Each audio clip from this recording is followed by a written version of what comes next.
The Nintendo Switch is the baby of the generation, being a good 3 years younger than the PS4 and Xbox One. As any parent will tell you, babies are amazing, wonderful things, so tiny and yet such a boundless source of happiness. Those same parents will also tell you that those little bundles of joy sure do produce an inconceivable amount of excrement. My name's not important, here are 10 of the Switch's biggest boom booms so far.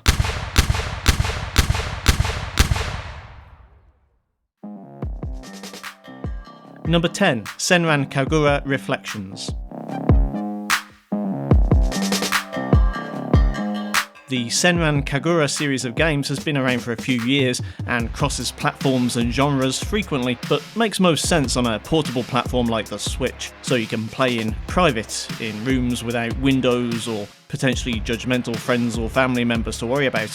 Why would that be necessary, you ask? Well, that's because Reflections is a massage simulator. If you're somehow naive to the existence of erotic anime-themed video games, I'm not going to be the one to shatter your illusions here. If the idea of Senran Kagura Reflections is appealing to you, you won't let a little thing like a Metacritic score of 39 get in the way, so go nuts.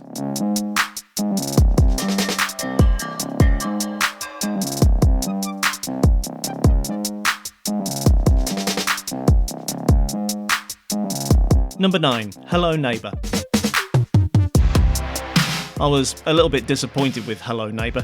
Early trailers showed promise with a unique cartoonish visual style and intriguing concept. The game pits you, a defenceless child, against your sinister neighbour Mr. Peterson in a stealthy game of cat and mouse to find out who or what Peterson has trapped in his basement. The game builds tension pretty well, using graphical effects to warn you when you've been spotted and when to run away, but the game is robbed of its tension as Peterson's only real threat to you is that when he catches you, he just puts you back outside his house again. The contrasting cartoonish visual style to the darker subject matter is a little polarising.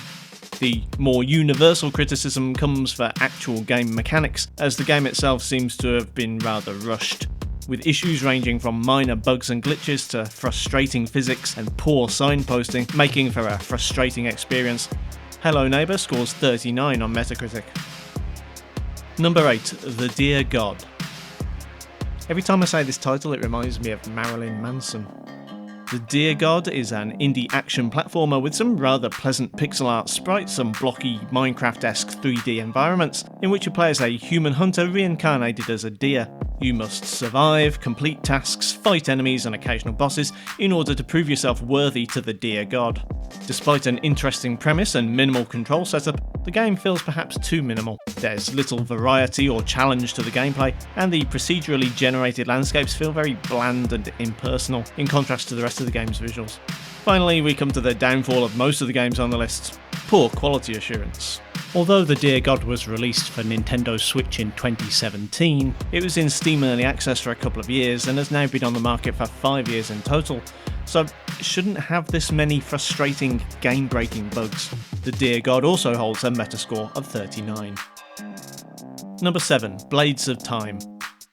This 2012 hack and slash has been ported wholesale from the PC version to Switch. Coming across as a cheap clone of Devil May Cry or God of War, Blades of Time trades in Dante and Kratos for a sexy lady named Ayumi. Blades of Time was a cynical rehashing of what was a popular genre at the time, sexed up with all the subtlety of Leisure Suit Larry. But I'm being unfair, maybe I'm just biased against games that use suggestive imagery. So what else is new in this port from the developers of one of the world's highest grossing free-to-play online games? Well, the multiplayer has been reworked into a MOBA with microtransactions. Now, obviously this isn't the most egregious thing in the world of gaming, but Blades of Time suffers not only from being much older, but also not being anywhere near as good as the games it was inspired by. Blades of Time earned an aggregate score of just 38. Number 6. Touhou Kabuto V Burst Battle. Touhou Kabuto V is a fan-made third-person arena fighting game featuring the series' signature cute anime girl protagonists and cute angry anime girl antagonists, dueling with a combination of melee and projectile attacks in a way that honours the series' roots in bullet hell and only slightly resembles more polished Switch games like ARMS. Given its humble indie origins, it would be unfair to criticise the presentation aspects of the game, and the audio actually exceeds expectations. However, as a game, Burst Battle is severely flawed. The gameplay is decidedly shallow, with several of the playable characters suffering from wildly imbalanced abilities, and the game's greatest challenges reside in fighting with these sluggish controls. In story mode, you'll find yourself able to wade through the tacked-on narrative in less than an hour, though if you're not already a fan of the series, you might struggle to find anything here to convert you. The Metascore for Burst Battle stands at 38. Number 5. Hollow. The horror genre is one which excels on a tight budget, so even with its asking price of $20, it's not unreasonable to expect first-person survival horror game Hollow to be an effective, scary shooter in space. However, this discount Dead Space struggles to justify even this fairly low barrier to entry. Although the graphics aren't AAA grade, genre staples like limited lighting and eerie sound are all present and correct. Conveniently enough, the stylized visual glitches often mask or confuse actual real errors in the game. It becomes clear that this is not a very good port either, as despite the developers having scaled back the render resolution, gameplay frequently stalls as the frame rates tank during action scenes. Despite what moderate levels of polish it has, Hollow fails to disguise its amateurish production standards and has scraped together a critical reception of just 36 on Metacritic. Number 4. Ark of Alchemist. Ark of Alchemist is a 2019 release from Compile Heart, producers of modestly successful and critically well-received ARPGs like Mary Skelter 2, Dragonstar Varnir, and the Neptunia series. Continuing this list's theme of uncomfortably sexualized anime protagonists, you play as Quinn, leader of a band of equally kawaii heroes, as you use your range of melee and magic attacks to kill the things and achieve the story thing.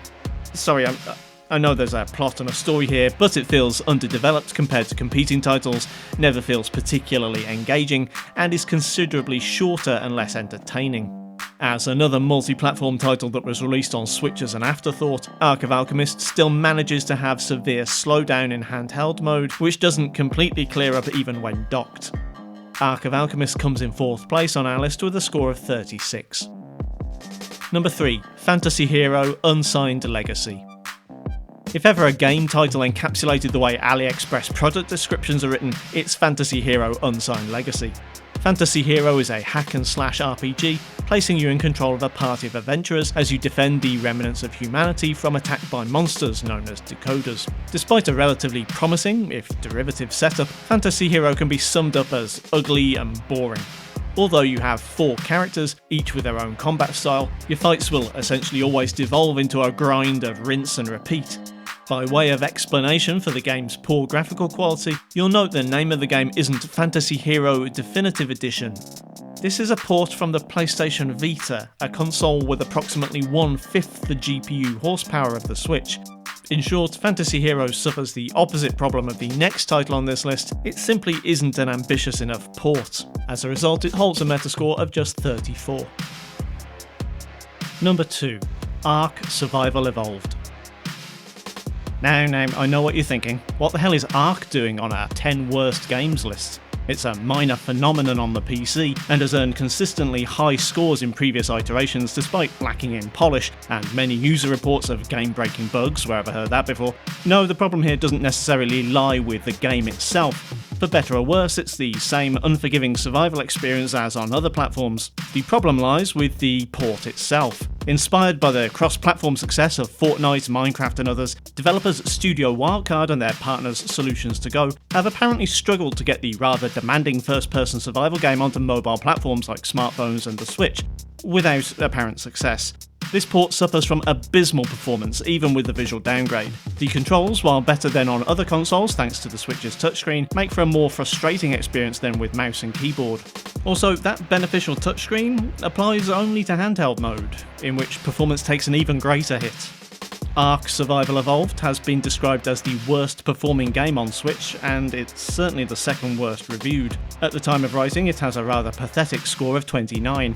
On any other list, that might make it the worst game for the platform. However, this time, it gets worse. Oh, it gets worse. Number 1. Vroom in the Night Sky. So bear with me here, I'm going on a tangent. A little while ago I was making a video about the most popular games for Sony's original PlayStation. Somewhat surprising to me was the rather high placing of the video game adaptation of the first Harry Potter movie. Not that I had any doubt of the selling power of the brand, even in 2001 the hype around this franchise was real, but more in the quality. As a third-person action adventure, it was extremely simplistic, but an early standout sequence for me was the broomstick lesson. In it, you take to the sky, guiding Harry's broom through a series of rings with an increasing difficulty curve over time.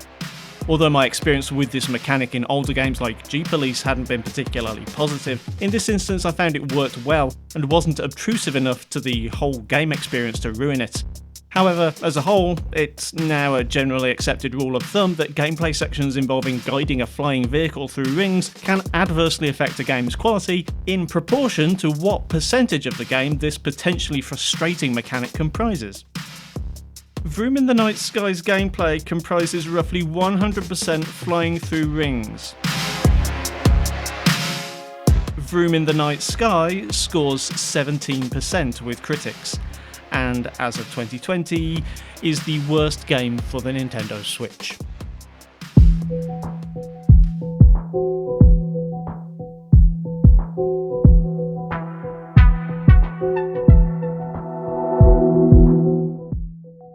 If you disagree, kindly let me know which games belong in this list in the comments below. While you're down there, kindly do the usual YouTube things if you feel so inclined, and I'll see you next time.